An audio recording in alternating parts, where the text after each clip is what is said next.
maybe now as we are sitting here, maybe you can notice that there's a possibility or a tendency to become someone or something. And there might also be another tendency, which is to dissolve and to forget and to not know.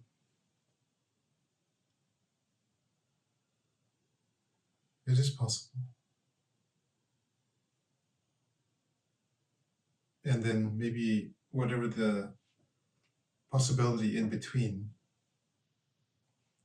of being yet also not being at the same time. To become condensed into a perspective. It's me, it's my perspective. I believe this. This is how it is. So when the most usually, because of our physiology, when there's a very large amount of energy being held back from expression, then that locus of the person is very strong, because there's a very strong disturbance, a metabolic disturbance. There's a lot of sensation and tensions and expressions that are compacted or condensed, impeded, braked. There's a break. So then that really creates a closing that it's very hard to say, not to say I to it. It's very difficult. Very difficult, because the sensations and everything else, all the manifestations are indicators that something there is real and it exists and it has a perspective. That is an extreme. And the other extreme maybe is, no, I've transcended all of this. I am everywhere. Nothing is real, etc. So that's the opposite, And in between, there's also the possibility of being aware of both tendencies. Oh, maybe I'm not that. Also, I'm not that either. Then what am I? I don't know. And that is actually, from the perspective of a localized self, is a very dangerous proposition, very unstable. But from the perspective of freedom from identification and suffering, it is very inviting. So we perhaps could become aware of exactly what our tendency is at this very moment. As you become aware of it, and you maybe speak, manifest yourself, recognize. But also notice that the act of speech is itself an act or an expression that forces you to become localized to a contraction.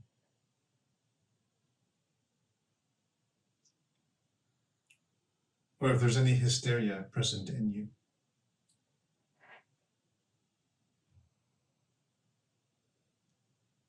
Hysteria could be something that takes anybody over. It could be me or you or anyone. There's a very large sympathetic load or charge that has not found an organized way of expressing itself. It seems like the last topic that we unearthed last time, the hysteria, was very popular, and that we can develop our understanding of it even further. What really it is, in my experience for myself, in my daily life. I have been noticing that when I catched it, the hysteria, like right at its beginning, and then just check in with I, then it's sort of rumbles in me. But then if it doesn't need to be expressed in that moment, then I've been noticing something different moves in, and it's usually like I guess I would say a quieter or maybe a different quality of feeling or emotion that does not seem hysterical, but seems true. And then I get to feel that and know that.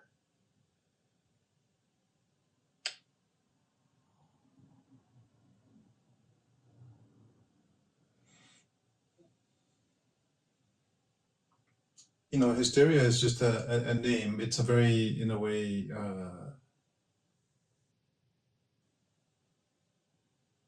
it's an attention-grabbing kind of headline, sort of way of describing basically the most common phenomenon in humans when they begin to feel uncomfortable with themselves. They may not know what it is that makes them feel uncomfortable with themselves. But then there's a big reaction. There's like some kind of chemical reaction taking place in the nervous system in the body. And something must be expressed. There must be a behavior, some action, some sudden action, or the expression of an emotion in a very dramatic way. Or there can be manipulative sort of intent and behaviors to manipulate oneself or the other. Or, very popular, is to engage in exercise behaviors or addictive behaviors.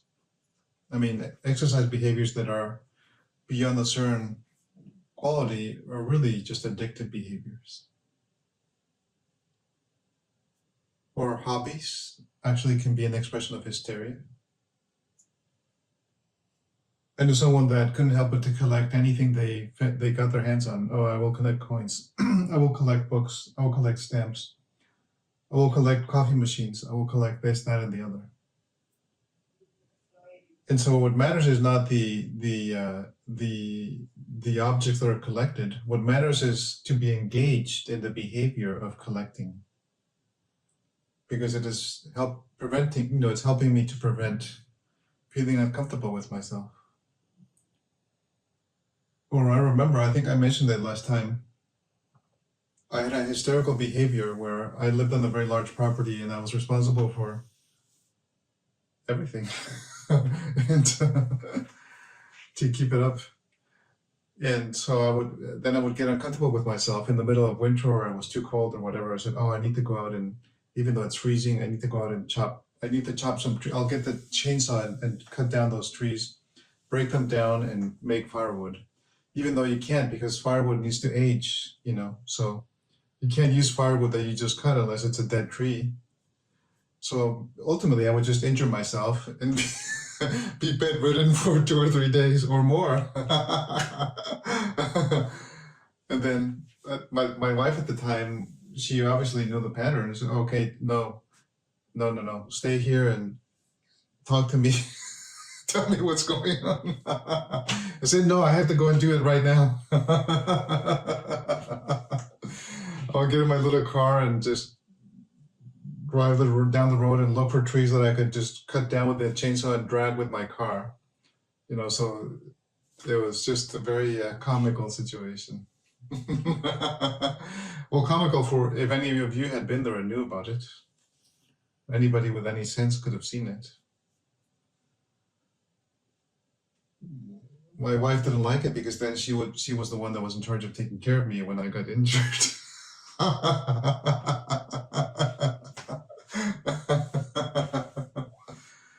There's just this incredibly powerful need to go and act in some way,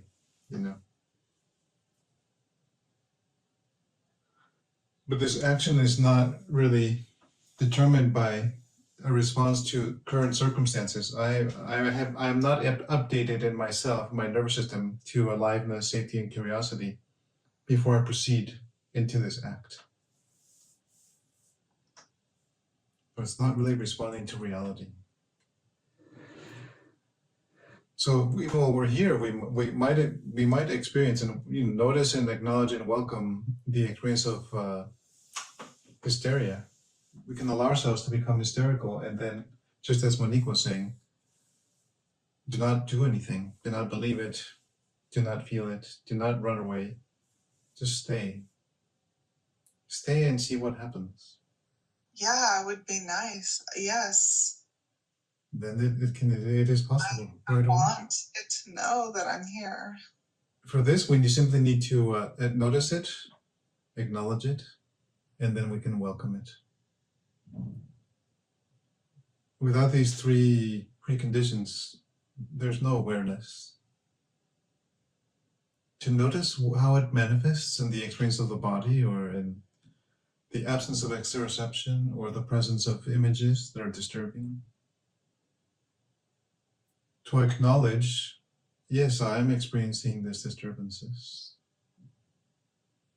In other words, to confess it to oneself and to others. And then the third one is almost naturally happens. You welcome it.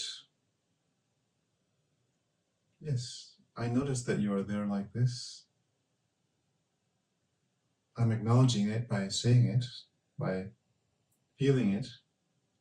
And then I realize that it is exactly like this, and I will not be getting rid of it, so I'm going to welcome it. Yes, it is like this.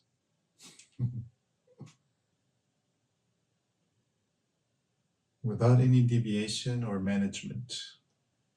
Because if there's any kind of management, that means that there's another me whose task is to deflect and to prevent things from being known. And it is I who is consenting to the me. It is always I. Like if I have 300 trillion parts, they're all I, and they're all there because I want them to be there. I may not know it, but it is like that. Nobody is doing anything to me. Can I allow my face to fully collect the experience of being here and now, and to reflect it as best it can? Or is the face being managed by different aspects? Control, suppression, tension? Can I allow myself to have no control over myself or others or circumstances? I have no control. This is happening, that's just how it is. Because life is a happening, it is not a doing. It takes place, and you are part of the taking place. I am part of the taking place. Could it be that what we call hysteria is simply, very simply, a big no to reality? This is what's happening. No, no, it cannot happen.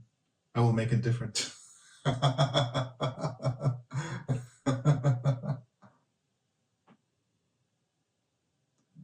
No, this can't be happening to me.